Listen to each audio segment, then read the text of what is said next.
నమస్తే, welcome to non stop news. రోజంతా busy ఉన్నారా? న్యూస్ అప్డేట్స్ మిస్ అయ్యారా? Don't worry. బ్రేక్స్ లేకుండా బోర్ కొట్టకుండా నాన్ స్టాప్ న్యూస్ ప్రతిరోజు రాత్రి 9 గంటలకు. నేను అనుశ్రీ.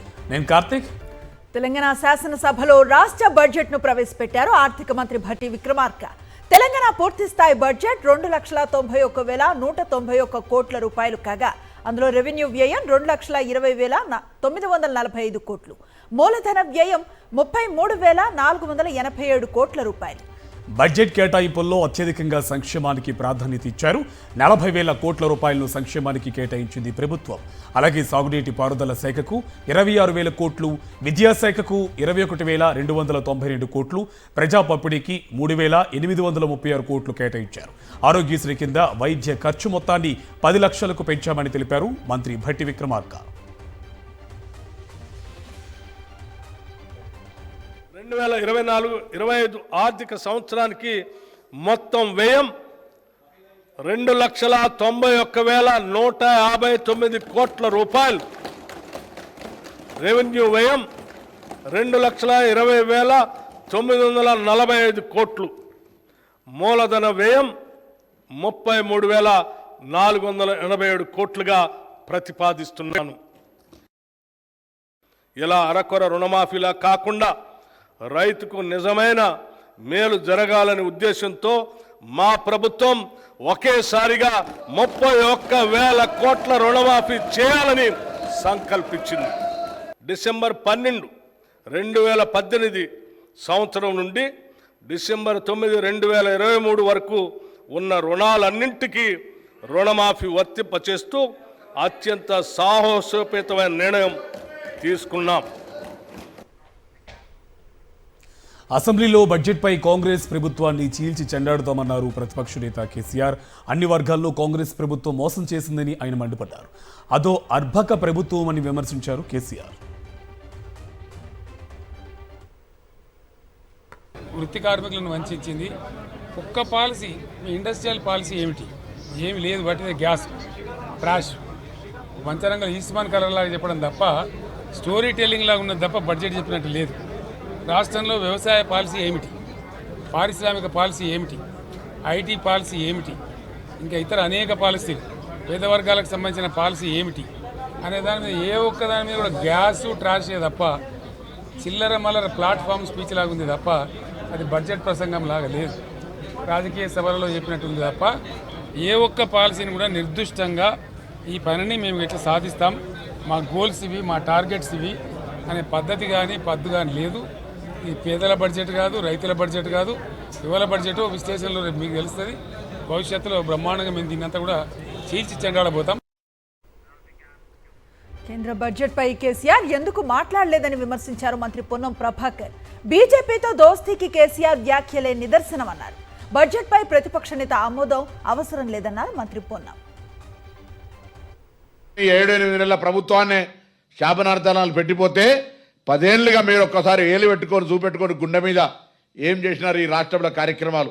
ఎన్నికలకు మీరు చెప్పిన మేనిఫెస్టో, 10 ఏళ్లలో మీరు ఇచ్చిన మేనిఫెస్టో, మేము 5 ఏళ్లకు ఊరసు ఇచ్చినటువంటి మేనిఫెస్టో ఎంత శాతం అమలైంది 8 నెలల, మీరు 10 ఏళ్లలో ఎంత అమలు చేసారో చర్చకు సిద్ధమని అడుగుతా ఉన్నాం. అవన్నీ ఏం లేకుండా ఇవాళ నిన్న బడ్జెట్లో కేంద్రం అన్యాయం చేస్తే మాట్లాడని కేసీఆర్ గారు ఇలా రాష్ట్ర బడ్జెట్ మీద నాకు ఆశ్చర్యం ఇస్తూ ఉంది. అంటే ఒకవైపు బీజేపీని మౌనం, ఇద్దరు మీకు అక్కడ ఉండేటటువంటి ఒక స్నేహపూర్వకం ఢిల్లీలో చూస్తే గల్లీల కుస్తీకి నిదర్శనం కాదా? కాంగ్రెస్ ప్రభుత్వం ప్రవేశపెట్టిన బడ్జెట్ ఆత్మస్తుతి పరనిందలా ఉందన్నారు మాజీ మంత్రి హరీష్ రావు.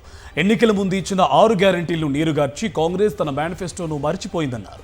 హైదరాబాద్ అభివృద్ధిని లోకమంతా అర్థమైంది, కానీ కాంగ్రెస్ గజనీలకు అర్థమవ్వట్లేదని ఎద్దేవా చేశారు. మహిళలు, పెన్షనర్లు, చేనేత కార్మికులు, అన్ని వర్గాల ప్రజలను కాంగ్రెస్ మోసం చేసిందన్నారు హరీష్ రావు. ప్రవేశపెట్టిన బడ్జెట్ ఎట్లా ఉందంటే, ఒక మాటలో చెప్పాలంటే ఆత్మస్తుతి పరనింద.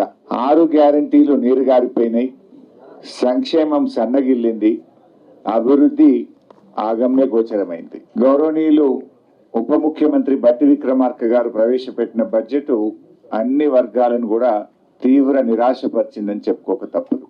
ఎన్నికలప్పుడేమో గ్యారంటీల గారడి, ఇప్పుడేమో అంకెల గారడి. కాంగ్రెస్ ప్రభుత్వం ప్రవేశపెట్టిన బడ్జెట్ అభూత కల్పన, అబద్ధాల పుట్టగా ఉందన్నారు మాజీ మంత్రి వేముల ప్రశాంత్ రెడ్డి. 10 ఏళ్లుగా కేసీఆర్ రాష్ట్రానికి ఏమీ చేయలేదని భ్రమింపచేశారని మండిపడ్డారు. బడ్జెట్లో కొత్తగా పెట్టిందేం లేదు, ప్రజలు ఆశించిందేమీ లేదు అన్నారు ప్రశాంత్ రెడ్డి. నిజంగా కూడా బడ్జెట్ విన్న తర్వాత చాలా నిరాశకు లోను కావడం జరిగింది. ఈ బడ్జెట్ మొత్తం ఓ అభూత కల్పనగా, ఓ అబద్ధాల పుట్టగా ఉందని చెప్పి నా అభిప్రాయం. మొత్తం బడ్జెట్ ప్రసంగం అంతా కూడా, ఆ బడ్జెట్లో ఉన్న అంశాలన్నీ కూడా కేసీఆర్ గారు గత 10 సంవత్సరాల కాలంలో ఏ పని చెయ్యలేదని భ్రమింపజేసే ప్రయత్నం చేసినారు ప్రజలని.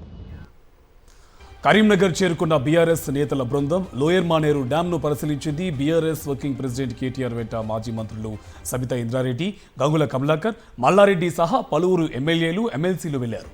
కాళేశ్వరం ప్రాజెక్టు సందర్శనలో భాగంగా లోయర్ మానేరు డ్యాంను పరిశీలించారు. కేసీఆర్ను బద్నాం చేయడానికే కాళేశ్వరాన్ని విఫల ప్రాజెక్టుగా చూపించే ప్రయత్నం చేస్తోందని మండిపడ్డారు కేటీఆర్. ఇప్పటికైనా కాళేశ్వరం పంపింగ్ ప్రారంభించాలని డిమాండ్ చేశారు. 10 లక్షల క్యూసెక్కుల వరద నీటితో మేడిగడ్డ నిలబడిందన్నారు కేటీఆర్. ఎండుతున్న రిజర్వాయర్లు, మండుతున్న రైతుల గుండెలు, ఇవన్నీ శాసనసభ సమావేశాల్లోనే మీ దృష్టికి తేవాలన్న ఉద్దేశంతోనే మా పార్టీ అధినాయకులు కేసీఆర్ గారి ఆదేశం మేరకు, గంగుల కమలాకర్ గారి సూచన మేరకు మేమందరం కూడా రావడం జరిగింది. తప్పకుండా రైతుల పక్షాన రాష్ట్ర ప్రభుత్వాన్ని శాసనసభ సమావేశాల్లోనే నిలదీస్తాం, అడుగుతాం. ఎందుకు పంపింగ్ చేయడం లేదు? ఇవాళ దాదాపు 10 లక్షల క్యూసెక్కుల నీళ్లను తట్టుకొని, వరదను తట్టుకొని మేడిగడ్డ బ్రహ్మాండంగా టీవీగా నిలబడి ఉంది. అందుకే మేమనేది రాజకీయాలు వదిలిపెట్టండి, ఎలక్షన్లు అయిపోయినాయి. కేంద్ర బడ్జెట్లో ఆంధ్రప్రదేశ్కు తీవ్ర అన్యాయం జరిగిందన్నారు వైఎస్ఆర్సీపీ ఎంపీ విజయసాయిరెడ్డి. 15,000 కోట్లు అప్పుగా ఇచ్చి మొత్తం బడ్జెట్ ఏపీకే ఇచ్చినట్లుగా గొప్పలు చెప్పుకుంటున్నారని మండిపడ్డారు. బడ్జెట్పై రాజ్యసభలో జరిగిన చర్చలో మాట్లాడారు MP Vijayasai Reddy. 15,000 crores of loan has been arranged, is going to be arranged.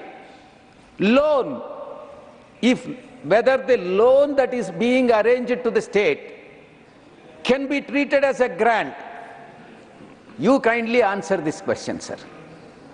And let the India parties answer this question. No. Even the interest on the loan has to be paid by the state government. Even the repayment has to be made by the state government. And what is this figure jugglery? And the present Chief Minister of Andhra Pradesh is giving an impression to the country and the people of this country and impressed upon the NDA parties. It's a NDA coalition government, sir. Please kindly remember that. And also impressed the India parties. The state of Andhra Pradesh has got major grants and major resources from the union budget. Where is it? I have gone through, I am a chartered accountant. I have gone through the budget. I have gone through the allocations. Please let me know what is that you have given to the state of Andhra Pradesh. I am not objecting for the allocations made to the Bihar. I am only objecting for the inferences that are being drawn by the treasury benches as well as by the India parties. It is not right. Injustice is being done to the state of Andhra Pradesh. And Chandrababu Naidu, the present chief minister, has become a magician and he has impressed upon NDA parties as well as India parties and giving an impression as if entire resources have been given to the state of Andhra Pradesh, which is not correct, sir. AP CM Chandrababu అధ్యక్షతన cabinet భేటీ జరిగింది. దాదాపు 2 గంటల పాటు కొనసాగిన సమావేశంలో పోలవరం ప్రధాన ఎజెండాగా చర్చించారు. పోలవరం కొత్త డయాఫ్రామ్ వాల్ నిర్మాణానికి ఆమోదం తెలిపింది మంత్రివర్గం. ఈ నెల 27న ఢిల్లీలో జరిగే నీతి ఆయోగ్ సమావేశంలో డయాఫ్రామ్ వాల్ అంశాన్ని ప్రతిపాదించనున్నారు.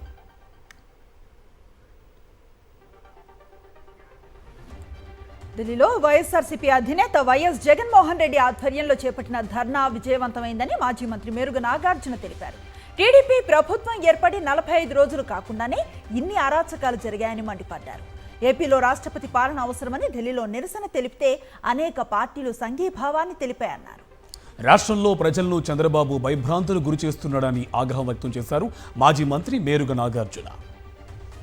చూస్తుంటారు, దేశంలో ఒక రాష్ట్రంలో కొత్త ప్రభుత్వం ఏర్పడి 45 రోజులు అవకుండానే ఇన్ని అరాచకాలు జరుగుతూ ఉంటే ఢిల్లీ నడిబొడ్డున ఆంధ్రప్రదేశ్ జరుగుతున్నటువంటి అరాచకాలు, అకృత్యాలు, దారుణాలు జరుగుతూ ఉన్నాయి. తప్పకుండా రాష్ట్రపతి పాలన అవసరం అని చెప్పే ఉద్దేశంలో పెడితే రాష్ట్రంలో అనేక పార్టీల వాళ్ళు సంఘీభావం ప్రకటించినటువంటి పరిస్థితి. తద్వారా తప్పకుండా ఈ రాష్ట్రాన్ని సుఖశాంతులతో ప్రజలు ఉండాలనే ఆలోచనతోనే ఉండాలి, కానీ భయభ్రాంతులతో పరిపాలన చేయాలని చంద్రబాబు చూస్తా ఉన్నాడు. దానికి అడ్డుకట్టు వేయాలని చెప్పేసి ముక్త కంఠంతో అందరూ మాట్లాడటం జరిగింది. మా ప్రోగ్రాం బ్రహ్మాండంగా సక్సెస్ అయింది. మదనపల్లి ఘటనపై టీడీపీ పసలేని ఆరోపణలు చేస్తుందని వైఎస్ఆర్సీపీ ఎంపీ మిథున్ రెడ్డి ఆగ్రహం వ్యక్తం చేశారు. సబ్ కలెక్టర్ ఆఫీసులో ఫైళ్ల దహనంపై తప్పుడు ప్రచారం చేస్తున్నారని మండిపడ్డారు. తమ కుటుంబంపై కూటమి ప్రభుత్వం చేసిన ఆరోపణలు నిరూపించాలని సవాల్ విసిరారు. వైఎస్ఆర్సీపీకి బలంగా నిలబడ్డామనే కక్షతోనే టార్గెట్ చేస్తున్నారని ఫైర్ అయ్యారు ఎంపీ మిథున్ రెడ్డి. ఏ ఇన్సిడెంట్ జరిగినా కూడా, ఎక్కడ జరిగినా కూడా ఈ మధ్యలోగా నాయకుడు మాట్లాడినాడు, నేపాల్లో ఎర్రచనం దొరికితే అది మాకు లింక్ పెట్టి మాట్లాడండి, ప్రూవ్ చేయండి, మీకు అధికారం ఉంది, మీ దగ్గర ఆఫీసర్లు ఉన్నారు, మీ దగ్గర అన్నీ ఉన్నాయి, ప్రూవ్ చేయండి. ఈరోజు కూడా నేను చెప్పేది అదే, ఎర్రచనంలో ఏ విధంగా ప్రూవ్ చేసేయండి, లేకపోతే క్షమాపణ చెప్పరా అని ఈరోజు కూడా అంటున్నాను. మీరు చెప్పిన 1000 ఎకరాలు ప్రూవ్ చేయండి, లేకపోతే ఇంకోటి ఏదైనా అవకతవకలు జరిగితే ప్రూవ్ చేయండి, లేకపోతే క్షమాపణ చెప్పండి, లేకపోతే ఖచ్చితంగా ఇంకా మీదట ఇవన్నీ సిస్టమేటిక్గా జరుగుతూ ఉన్నాయి. ఒక వ్యక్తిని టార్గెట్ చేసి ఇవన్నీ కూడా వాళ్ళని ఒక దెబ్బతీసే విధంగా ఇవన్నీ ఆరోపణలు కానీ ఇవన్నీ కుట్రలు జరుగుతున్నాయి. ఖచ్చితంగా వీటిపైన లీగల్గా డెఫమేషన్ సూట్ వేయడం కానీ లేకపోతే ఇతరత్ర లీగల్ చర్యలు అన్నీ కూడా తీసుకుంటామని చెప్తాను. ఇప్పుడు కూడా నేను చెప్తాను, మీ దగ్గర అధికారులు ఉన్నారు, కలెక్టర్లు ఉన్నారు, అన్నీ ఉన్నాయి, ప్రూవ్ చేయండి, తప్పు ఎక్కడ జరిపిందో ప్రూవ్ చేయండి, ఇదో ఈ విధంగా ఈ కాగితం ప్రూవ్ ఉందని నా వివరణ అడగండి, తర్వాత ఏమన్నా చెప్తే ఏ శిక్షకైనా సిద్ధమని చెప్పి కూడా నేను తెలియజేస్తాను. మరో రేవ్ పార్టీని పోలీసులు భగ్నం చేశారు. మాదాపూర్ సైబర్ టవర్ వద్ద రేవ్ పార్టీపై రంగారెడ్డి జిల్లా ఎస్టీఎఫ్ పోలీసులు దాడి చేశారు. పట్టుబడ్డ వారి నుంచి విదేశీ మద్యం, 1 గ్రాము కొకైన్, 2 గ్రాముల MDMA డ్రగ్, అలాగే ఓజీ కుష్ డ్రగ్ ను స్వాధీనం చేసుకున్నారు. రేవు పార్టీ నిర్వహిస్తున్న నాగరాజు యాదవ్ అనే వ్యక్తిని అరెస్ట్ చేశారు పోలీసులు. మాదాపూర్లోని Cloud9 హోమ్స్ అపార్ట్మెంట్లో గుట్టుచప్పుడు కాకుండా రేవు పార్టీ నిర్వహిస్తున్నారు. ఈ రేవు పార్టీకి 14 మంది యువకులు, 6 యువతులు హాజరయ్యారు. రేవు పార్టీలో యువత విదేశీ మద్యంతో పాటు డ్రగ్స్ తీసుకున్నట్లు పోలీసులకు సమాచారం రావడంతో అపార్ట్మెంట్పై దాడులు చేశారు.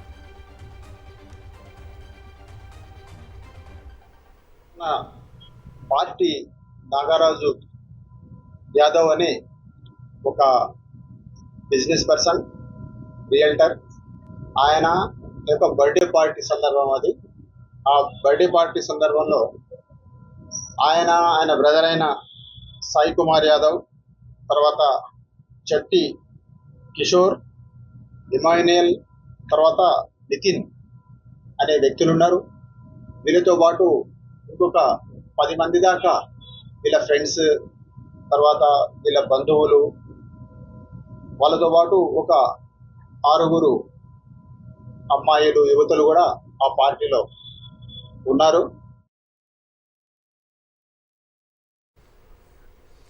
ఏపీలో డ్రగ్స్ వినియోగం కలకలం రేపుతుంది. పెద్ద ఎత్తున గంజాయి, డ్రగ్స్ పట్టుబడుతూ ఉండడం ఆందోళన కలిగిస్తుంది.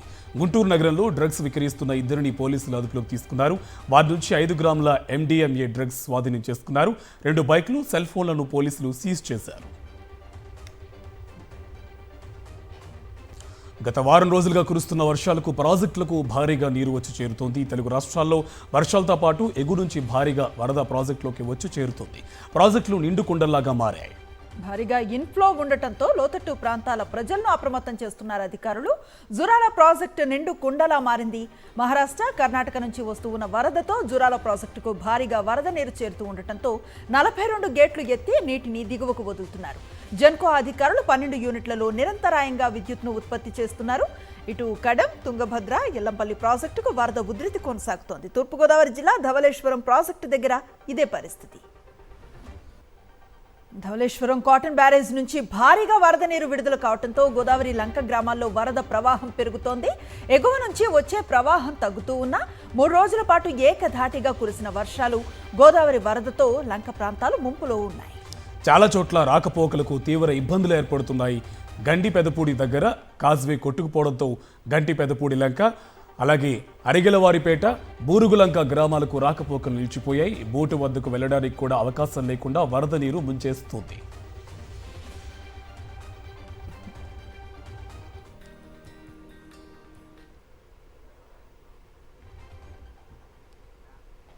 అంబేద్కర్ కోనసీమ జిల్లాలో లంక గ్రామాల ప్రజల కష్టాలు కొనసాగుతున్నాయి. 10 రోజులుగా కురుస్తున్న వర్షాల కారణంగా ముమ్మిడివారం మండలంలోని పలు లంక గ్రామాలు నీట మునిగాయి. ఇళ్ల ముందు ఇంకా నీరు నిలిచిపోవడంతో వరదలోని రాకపోకలు కొనసాగిస్తున్నారు ప్రజలు.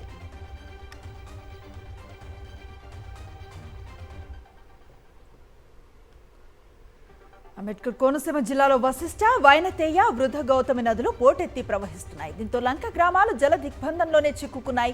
అయినవిల్లి లంక, కనకాయ లంక కాజ్వేలు పూర్తిగా నీట మునగటంతో 10 గ్రామాలకు రాకపోకలు నిలిచిపోయాయి. తాత్కాలిక రహదారుల వరద ప్రవాహానికి కొట్టుకుపోయాయి. దీంతో గ్రామస్తులు వరద నీటిలోనే ప్రయాణాలు సాగిస్తున్నారు. వరద ప్రభావిత ప్రాంతాల్లో 2 రోజుల పాటు విద్యా సంస్థలకు సెలవులు ప్రకటించారు అధికారులు. లంక గ్రామాల ప్రజలకు బోట్ల ద్వారా మంచినీటి సౌకర్యం కల్పిస్తున్నారు.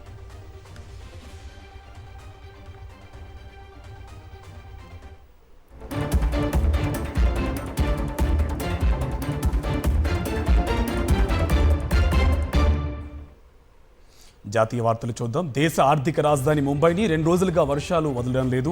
గత వారం రోజులుగా కుండపోతగా వర్షం కురుస్తోంది. రహదారులన్నీ చెరువులు తలపిస్తున్నాయి. లోతట్టు ప్రాంతాలన్నీ జల దిగ్బంధంలో చిక్కుకున్నాయి. పలు చోట్ల రైల్వే ట్రాక్లు కూడా నీట మునిగాయి. ఇవాళ కూడా ముంబై నగరంతో పాటు శివారు ప్రాంతాల్లో భారీ వర్షం కురిసే ఛాన్స్ ఉందని ఐఎండీ హెచ్చరించింది. భారీ వర్షాలకు ముంబై ఎయిర్పోర్ట్లో విమాన రాకపోకలకు ఆటంకం ఏర్పడింది. సర్వీసులు ఆలస్యం అవుతూ ఉన్నట్లుగా ఎయిర్ ఇండియా సహా పలు ఎయిర్లైన్స్ సంస్థకు అలర్ట్ జారీ చేశాయి.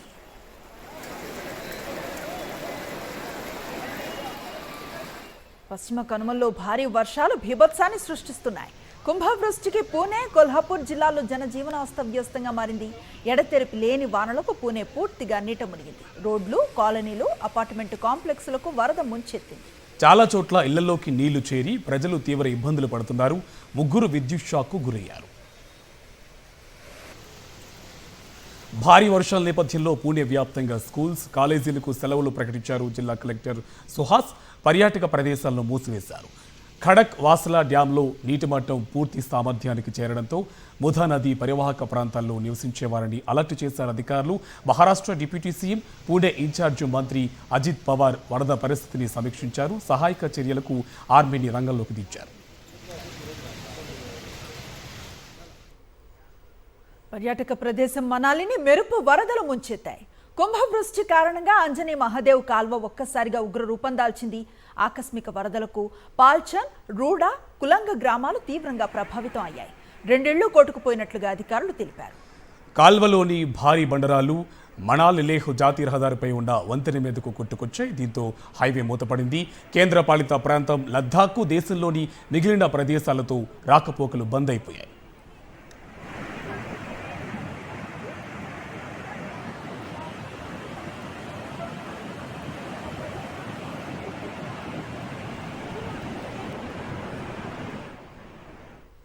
రాష్ట్రపతి ద్రౌపది ముర్ము మళ్లీ టీచర్గా మారారు. విద్యార్థులకు పాఠాలు చెప్పారు.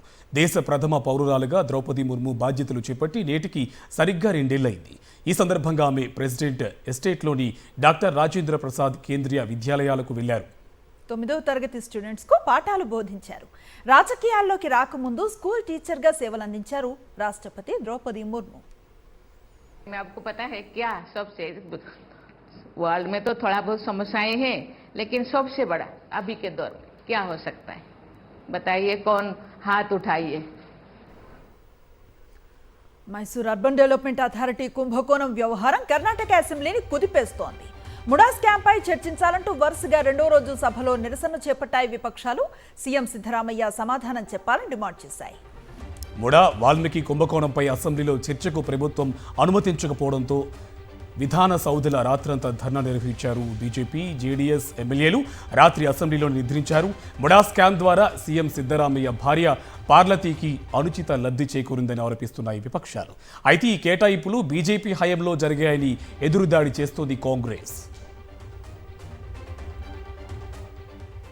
నీట్ యూజీ 2024 తుది ఫలితాలను జాతీయ పరీక్షల నిర్వహణ సంస్థ విడుదల చేసింది.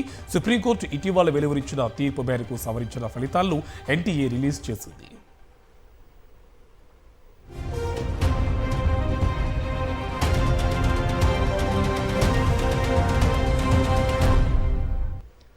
అంతర్జాతీయ వివరాలు చూద్దాం. పాకిస్తాన్ మాజీ ప్రధాని ఇమ్రాన్ ఖాన్ కు కష్టాలు తాపటం లేదు.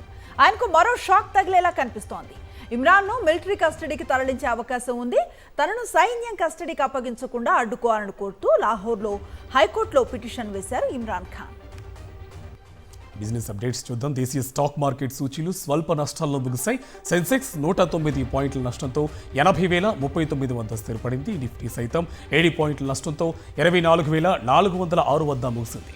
Tata Motors, oil and natural gas corporation, SBI life insurance, Bharat petroleum corporation, Sun Pharma వంటి కంపెనీలు టాప్ గెయినర్స్ జాబితాలో చేరాయి. Axis Bank, Nestle, Titan company, ICICI Bank, Tata Steel కంపెనీలు నష్టాలను చవిచూశాయి.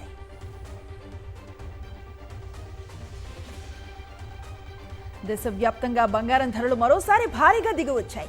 ఇవాళ పసిడి ధరలు 10 గ్రాములకు 1000 రూపాయలకు పైగా తగ్గాయి. హైదరాబాద్, విజయవాడ, ముంబైలలో 22 క్యారెట్ల 10 గ్రాముల బంగారం ధర 64,000 రూపాయలుగా, 24 క్యారెట్ల గోల్డ్ రేట్ 69,820 రూపాయలుగా ఉంది. చెన్నైలో 22 క్యారెట్ల బంగారం 64,300 రూపాయలుగా, 24 క్యారెట్ల బంగారం 70,150 రూపాయలుగా ఉంది. ఇక కేజీ వెండి ధర 89,000 రూపాయలుగా ఉంది.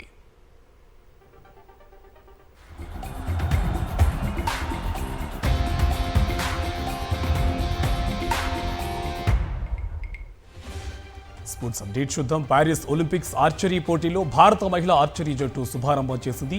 క్వాలిఫికేషన్ రౌండ్తో ఆర్చరీలు అంకిత్ భగత్, భజన్ కౌర్, దీపక్ సత్తా చాటారు. ఇక 1,983 పాయింట్లు స్కోర్ చేశారు. మహిళల ర్యాంకింగ్ రౌండ్లో భారత జట్టు 4వ స్థానానికి చేరింది. ఈ నెల 28న క్వార్టర్స్లో ఫ్రాన్స్ లేదా నెదర్లాండ్లో భారత్ తలపడే అవకాశం ఉంది.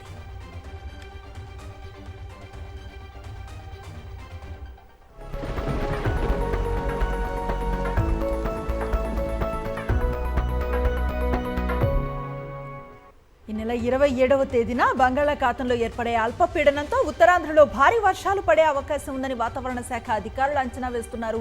ఈ నెల 27న బెంగాల్ తీరంలో ఏర్పడే అల్పపీడనం ఒరిస్సా మీదుగా ఆంధ్రప్రదేశ్కు చేరుకుంటుందని భావిస్తున్నారు. దీని ప్రభావంతో ఉత్తరాంధ్రలో భారీ వర్షాలు పడే అవకాశం ఉందని అధికారులు చెబుతున్నారు. దీని ప్రభావంతో ఉత్తరాంధ్ర జిల్లాల మీద తప్పితే ఆంధ్రప్రదేశ్లో మిగతా ప్రాంతాల్లో ఉండదంటున్నారు.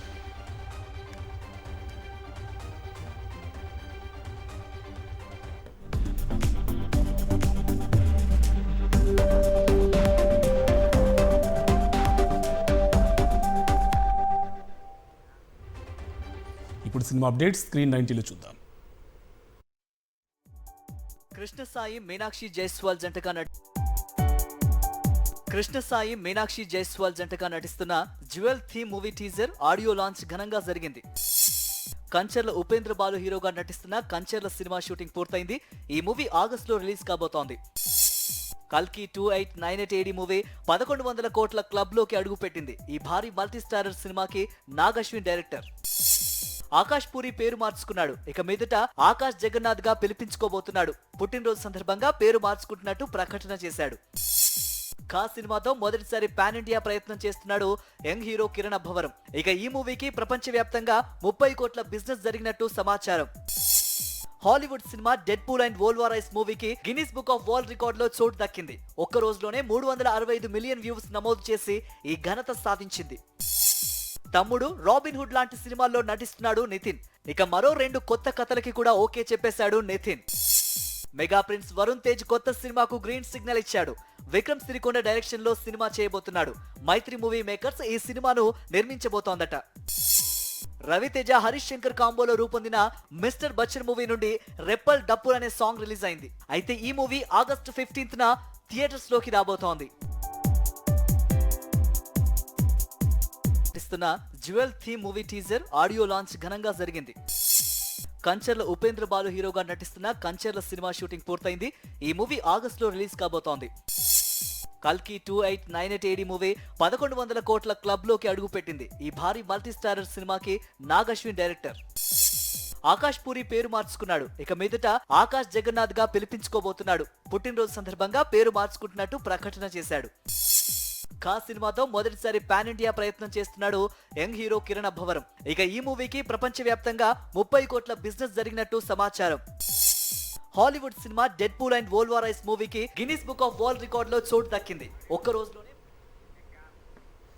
మొత్తంగా ఇవి ఇప్పటి వరకు నాన్ స్టాప్ న్యూస్ అప్డేట్స్.